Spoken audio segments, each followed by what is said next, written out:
এই ସଂସାରର ସୌନ୍ଦର୍ଯ୍ୟ ଏହି ମାନବ ହାତରେ। ଯଦି ଏ ମାନବ ନିଜ ହାତରେ ସୌନ୍ଦର୍ଯ୍ୟକୁ ସବୁ ନଷ୍ଟ କରିଦିଅନ୍ତି ତା'ର କିଛି ମୂଲ୍ୟ ରହିବ ନାହିଁ। ଛାଡ଼ ଖାଇ ନାଁରେ ସମସ୍ତେ ଏ ଜୀବଜନ୍ତୁଙ୍କୁ ମାରି ଖାଇଯାଉଛନ୍ତି। ଏ କଳିଯୁଗର ମାନବ ସବୁ ଏବେ ରାକ୍ଷସ ପାଲଟି ଯାଇଛନ୍ତି। ତାଙ୍କ ମନରେ କାହାରି ପ୍ରତି ଦରଦ ନାହିଁ, କାହାରି ପ୍ରତି ସହାନୁଭୂତି ନାହିଁ। ସେମାନେ ସବୁ ନିଜ ସ୍ୱାର୍ଥ ଦେଖନ୍ତି। ଜଣେ ଜୀବ ହୋଇ ଆଉ ଜଣଙ୍କ ଜୀବ ପାଇଁ ତାଙ୍କ ମନରେ ସମବେଦନା ନାହିଁ। ସୁନ୍ଦର ପୃଥିବୀଟାକୁ ଏ ନିଜ ହାତରେ ସବୁ ନଷ୍ଟ କରିଦେଉଛନ୍ତି।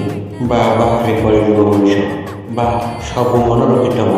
ଆର ହିସାବ ନିକାଶ ତମକୁ ଦେବାକୁ ପଡ଼ିବ। ଯିଏ ଯାହା କରିଥବ ସବୁ ସିଏ ହିଁ ପାଇବ। ବେଳ ଥାଉ ସାବଧାନ ହୁଅନ୍ତୁ। ନିଜ ମନର ଭାବନା ପରିବର୍ତ୍ତନ କର। ଏ ରାକ୍ଷସ ପ୍ରକୃତି ମନରୁ ଦୂର କର। ଦେଖିବ କେତେ ଆନନ୍ଦ ଲାଗିବ।